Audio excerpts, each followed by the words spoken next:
Welcome everybody to a review of another Umbrella Entertainment release, and it is 1968's Twisted Nerve. So yeah, this is directed by Roy Balting, who I've only seen one other film from before, and even then I watched it after seeing this film, and that is 7 Days to Noon, arguably the first atomic thriller.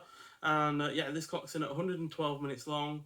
It's a psychological thriller, and it stars Hayley Mills and Hugh Will Bennett, who both have starred in two other films together. The previous film was The Family Way, and they followed that up with Endless Night, the only other one of the three that I've watched outside of this one. So, yeah, and it also stars Billy Whitlow, who was in the likes of Hot Fuzz, The Omen, and Frenzy, Frenzy being a Hitchcock film, and Frank Finlay, who was in the likes of Life Force, The Three Musketeers, and The Four Musketeers, as well as The Wild Geese and Robbery. So, yeah, this is about Martin Durnley, who is a young man with an infantilizing mother, resentful stepfather, and an institutionalized brother with Down syndrome. To cope, he retreats into an alternate child personality he calls Georgie. After being caught during a theft attempt at a department store, he befriends a female customer who is sympathetic to him, but his friendship soon turns into obsession. So, yeah, despite this quite clearly being a Hitchcock ripoff, to some degree, while being really rather outdated in terms of its portrayal of mental illness.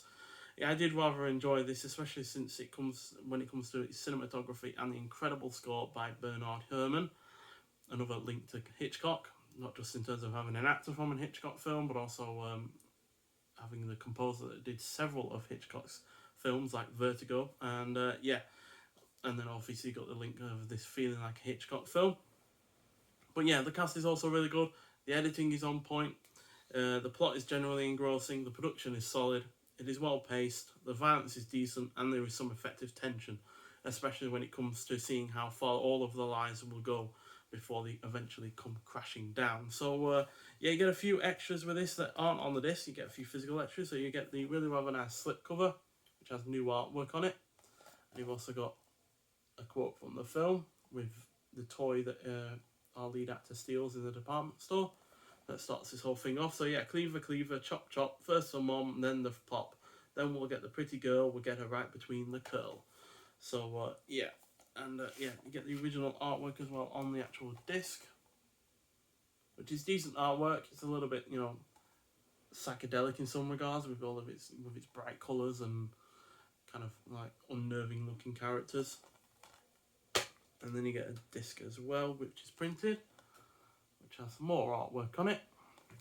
And yeah, you also get a press book from the time it was released. So these are generally given out to the press to look over the details of the film and the like. So yeah, you got your advertising, you get your publicity.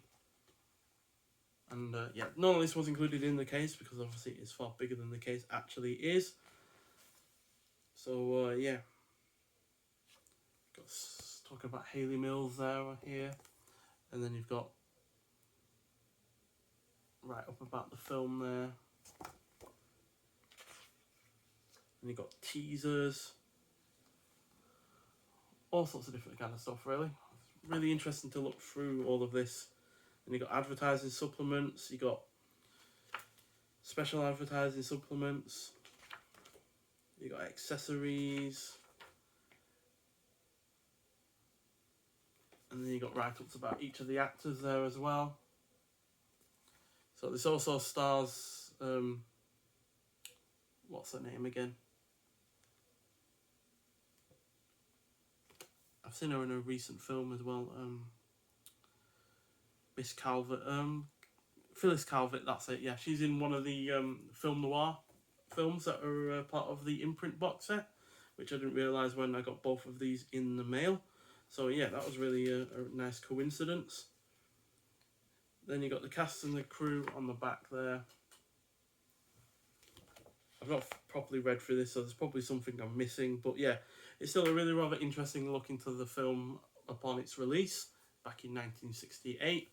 And then you also get a gigantic poster in Italian for some reason, not sure why. But yeah, it's absolutely huge. It's got the artwork that's on the slipcover, and yeah, it's easily the biggest poster I've ever had in a boutique label release. Quite frankly, I don't even know what size you'd call that because it's not typically particularly like A4 or A5 or anything like that. So yeah, that is a really rather gigantic poster. And then in terms of the extras on the actual disc, you get two different aspect ratios that you can choose from, 166 to 1 and 133 to 1, which is the alternative full frame version.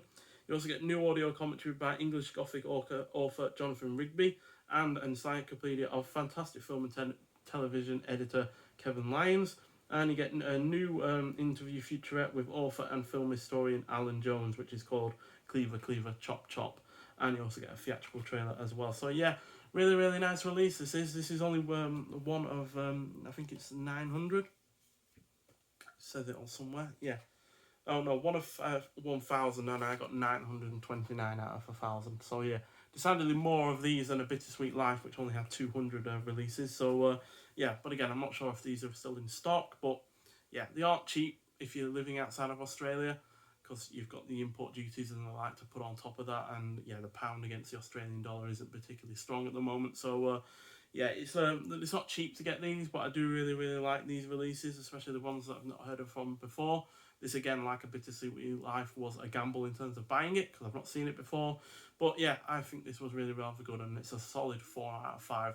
Not as great as the films it's clearly quite clearly trying to, replicate, like Psycho and other Hitchcock films, but on its own merits, it's still a really, really good effort, despite being a little bit outdated in certain respects. But yeah, nonetheless, so thank you for watching, and I'll see you with the next one. Bye.